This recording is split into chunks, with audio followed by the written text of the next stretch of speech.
দাও লাভ দাও। ওই যে, বাপরে, ভয় লাগতেছে ওখান থেকে যদি পড়ে আমার মাথা ফাড়ে। এই যে, একদম মাথার উপরে। আমাদের এলাকায় হঠাৎ করে অনেকগুলো হনুমান আসছে, তো প্রায় 10 থেকে 12টা হবে। তবে দেখো ভাই, একটাই বসে আছে, আস্তে আস্তে যাচ্ছে পোঙ্গা দুলাতে দুলাতে মেয়েদের মতো। আর একটাই গাছে আছে, দেখা যাচ্ছে না, ওই যে নড়তেছে। এই যে একটা কুত্তা আইছে, কুত্তা, হ্যাঁ এই কুত্তা আইছে হনুমানদের তাড়াইতে, কিন্তু বেচারা কুত্তা একা একা। আর এখানে হচ্ছে বানর আছে প্রায় 14 থেকে 15টা মতো হবে। ওই সাইডে একটা আছে, দেখা যাচ্ছে না। বেশিরভাগ বানর আছে হচ্ছে এখানে। এই যে ভাই, এই একটা বানর দেখো, এখানে ওর কোলে বাচ্চা আছে, ছোট্ট ছোট্ট বাচ্চা। এই যে এখানে আছে 3টা। এরকম অসংখ্য বানর এখানে আছে আজকে। এই গাছটাতে বেশি আছে, আর ওখানে ওই বাঁশ ঝাড়ে আছে অনেকগুলা। তো এই বানর গুলো আমরা সবাই আজকে দেখতে আসলাম। তো যাই হোক, বহু বছর পরে আর কি বানর দেখলাম এখানে। এই যে এই গাছ আছে, কি বলে এটা, নারকেল গাছ। নারকেল গাছের মাথায় আছে। যেহেতু এখন হচ্ছে আমের সিজন, তো আমের সময় এরা আসলে আসে এদিকে। এই যে 3টা বানর, ও আবার তাকায় রয়েছে। আর এই যে কি বলে এটারে, কুত্তার অবস্থা দেখো। বেচারা কুত্তা এখানে দাঁড়ায় আছে, আর আতঙ্কে আছে যে কখন জানি মারে।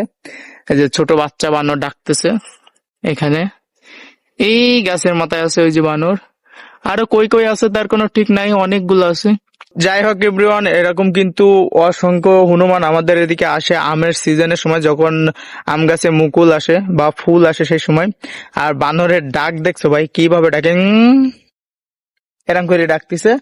তো ওই গাছের মাথায় বেশিরভাগ আছে হচ্ছে ওই আম গাছটা, এই যে বড় আম গাছটা, আম গাছ এবং ওই বাঁশঝাড়টাই, ঠিক আছে। আর এখানে আছে এই যে 3 পিস বসে আছে এখানে দেখো।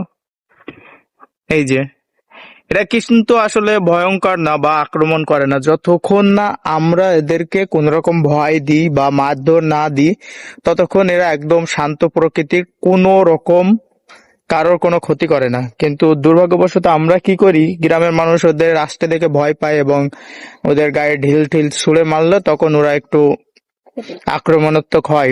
এছাড়া কিন্তু এরা প্রচুর পরিমাণ ঠান্ডা প্রাণী। তো এখানে আরো অনেক পোলাপান আছে যারা দেখতেছে। এই যে পুকুর, এখান থেকে পানি খাচ্ছিল আর এই গাছগুলাতে বসে রয়েছে। তো দুর্ভাগ্যবশত এই আম গাছে এবার একটা আমও হয় নাই, এই জন্য বাঁশঝাড়ে বসে রয়েছে। এই আম গাছটা হচ্ছে আমাদের এখানে প্রত্যেক বছর আসে অনেকগুলা, আর এই বাগানটাও আমাদের। তো এখানে বসে আছে ওরা। তা আসলে এই সাইডে দেখাবো, ওই সাইডে আর একটা বানর বসে রয়েছে। আর এই সাইডে ভাই একটা কুকুর আছে, ও বেচারা